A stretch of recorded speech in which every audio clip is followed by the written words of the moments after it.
Hello, happy Sunday to all of my friends. It's Jennifer, the Keto RN, coming to you live from Spokane, Washington, where we're having another beautiful, beautiful day. I think it's close to 60 degrees again, which is warm for us because we haven't had temperatures like this since October. So it's been cold anyway. Hopefully everybody's doing good today. My dog is pawing at the door, so he's just gonna have to wait for a few minutes. But anyway, thank you for joining. I was wanting to talk to you guys a little bit more about some beginning keto stuff, Keto 101, as I call it, and things that would have been helpful, I think, for me if I had gotten some of this information kind of before I jumped in. So first thing is to sort of, have a game plan on what you want to do and sort of understand what the keto diet kind of basics are. And second then is to clean out your fridge. And then once you've done that, then what are the things that you buy all the time, or that I buy all the time? And I will tell you, there seems to be a staple of food that we have in our house most of the time. So we have, one of the things we have all the time is eggs. I eat a lot of eggs. I know there's, I don't know when you grew up, but when I grew up, there was a lot to be said about not eating too many eggs because they had cholesterol in them and they were bad for you. And that has, of course, been since proven wrong. One actually fun fact I found out about eggs not that long ago is that eggs have a lot of iron in them, or a fair amount of iron in them. But if you put cheese on them, dairy counteracts iron, and so you won't get the benefit of the iron if you put cheese on your eggs. I put cheese on my eggs because I like cheese. That's another staple that's always in our house. So eggs are always available. We will hard boil several at a time and have them kind of in our refrigerator if we need a quick snack or want to make egg salad or something along those lines. So eggs definitely a standby. Olives, I remember when I first started, they were fruit was rather limited, and they said, oh, one of the fruits you can have is olives. It's like, olives are not a fruit. They technically are, but I was like, I don't think that's really what I have in mind when I want something that's a fruit. However, I do like olives. There's so many different kinds of olives that you can get. Trader Joe's, if you have a Trader Joe's nearby, has some really good options. They have, decent sized green olives that have blue cheese stuffing. They have some that have pits. There are all kinds of good ones. And I wouldn't say that I just, pop them in my mouth whenever I want fruit, but I do include them in a lot of dinners and charcuterie trays, that sort of thing. And if I'm looking for a little salty snack, maybe I'll have one or two because they're good, they're high fat, and they're easy to have around, and we have jars of them in our fridge. So the other thing, so fruit options then are berries. I love raspberries. We have them around pretty often. Blueberries would be next. I like having them around as well. I think raspberries have the lowest carb count, so we tend to have those pretty frequently, and we'll just whip up some heavy cream and make it into whipped cream, and then just have berries and whipped cream, and that is a really nice, light, sweet kind of dessert that we can splurge on every once in a while. What's next? Meat or fish or both. We have both in our refrigerator or freezer. Any kind of meat. All meats are low to zero carb, and they're great for the keto diet. So if you are a meat eater, this would be a good plan for you, as well as bacon and sausage and some salami. Those are a little more highly processed, so we don't do a ton of those, but we definitely do have all of those meats and have meat every day.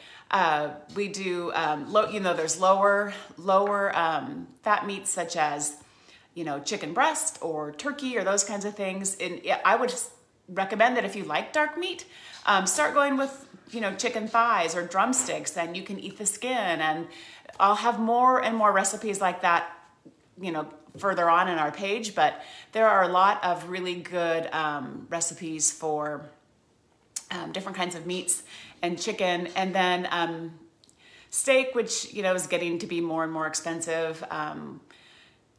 But it's still a good option if you can afford it. It's more of a splurge. And then we have, what else do we get? Let's see. Oh gosh, there was something I was just gonna say. Oh, ground beef. So ground beef, you know, back in the day, we would buy the super lean ground beef, which was more expensive, but now we'll buy the higher fat content ground beef, and it seems to be a lesser price. And so that's awesome. So we would have, so now we buy just the 80-20 ground beef instead of the like 93-7 or whatever it is. All right, and then oil. I think I talked a little bit about oils yesterday. You want to avoid as many of the safflower, sunflower, corn oils, seed oils, like all of those oils are super high inflammatory. Canola oil, that's another one.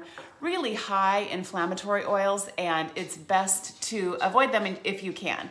So we have as our staples, coconut oil, and you can buy like a coconut oil that doesn't taste like coconut. They sell that at Trader Joe's, I know that for sure.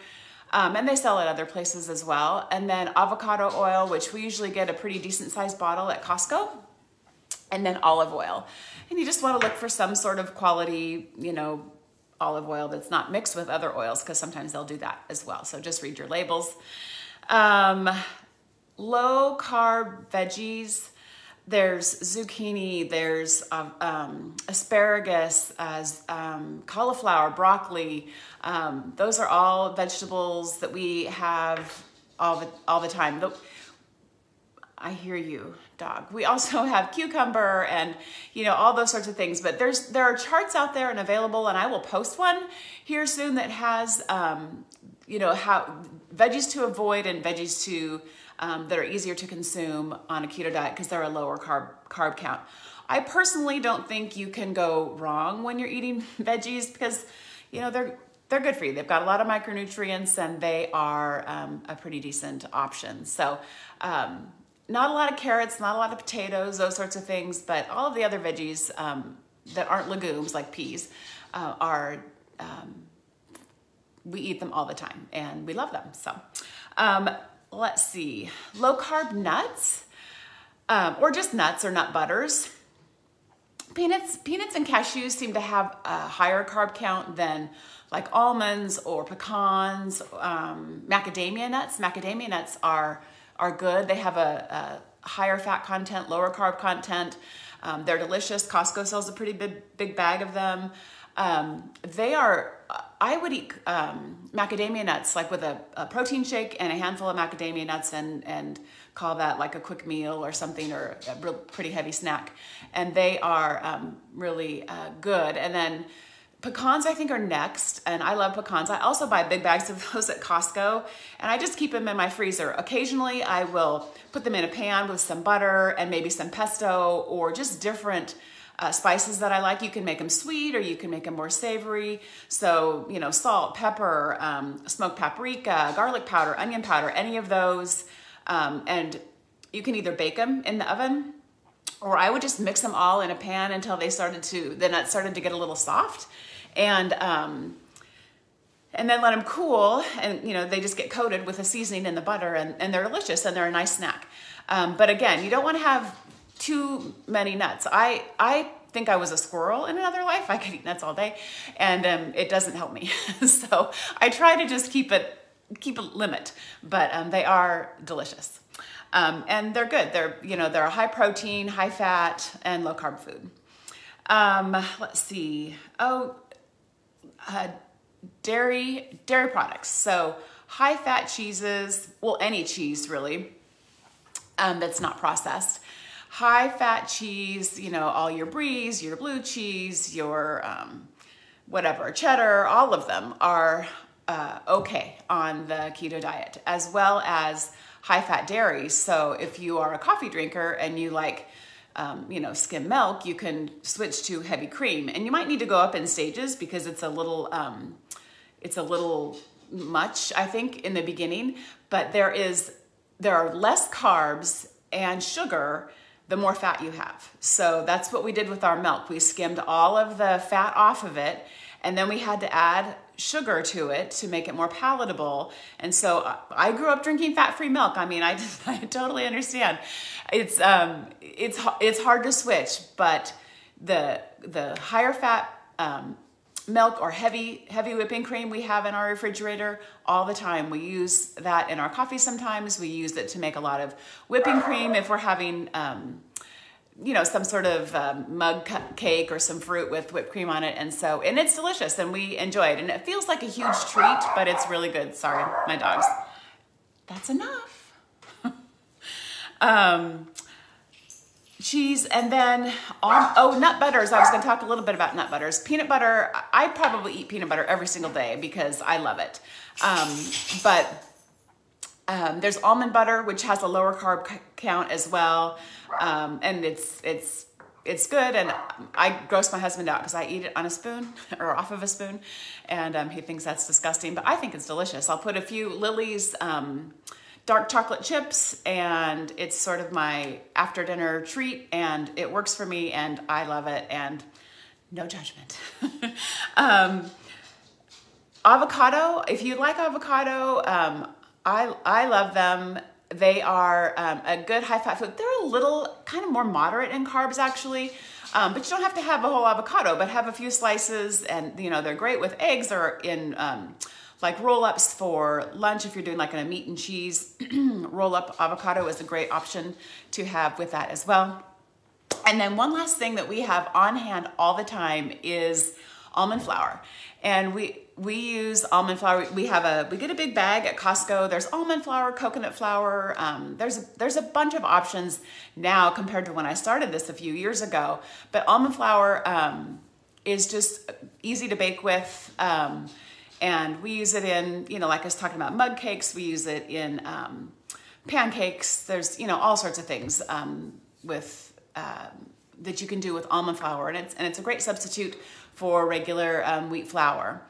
And so I think that's about it. There's more options than you think. I remember when I first started thinking, like, what am I gonna eat if I don't have an English muffin with peanut butter and banana for breakfast and a sandwich or a wrap at lunch and potatoes and rice with my dinner? I really didn't know. And so it was, you know, years of evolution and researching and just kind of figuring this stuff out. It turns out that there are a lot of options. And again, this isn't not about being perfect. You have three options. You have the good option, right? This is good. Is it the best? No. You have the better option. So let's say when you're talking about nuts, a good option would be peanuts if you're starving. A better option would be pecans. They're gonna have a lower carb. And then the best option, if we're talking about nuts or whatever food you can think of, the best option would be macadamias. They have the lowest amount of carbs and the highest amount of fat. So good, better, best is just a philosophy that I try to use in my own diet, and it seems to work. Again, not about being perfect, but can we make good choices? If we can't make best choices, what are the choices that we make? So I hope that was helpful. And if you are finding this helpful at all, I hope that you share it. Pass it on to your friends and family who are interested in learning more about keto diet and are interested in really good recipes. And I just appreciate you all so much. I hope you are all having an awesome, awesome Sunday. I am going to be working 12-hour shifts. I work 12-hour shifts on Monday, Tuesday, Wednesday, but you'll still see me. I'm going to still be showing up here doing some stuff, probably not a lot of cooking demos, but I will put some stuff up hopefully that you will find valuable. And again, if you are finding value in this page, please share it with your friends and get this community growing and let more people hear about keto and how awesome it is. And if you have questions, please message me. I am happy to answer anything I can. And again, have it a great day, you guys, and thanks for joining, and we'll see you tomorrow. Bye.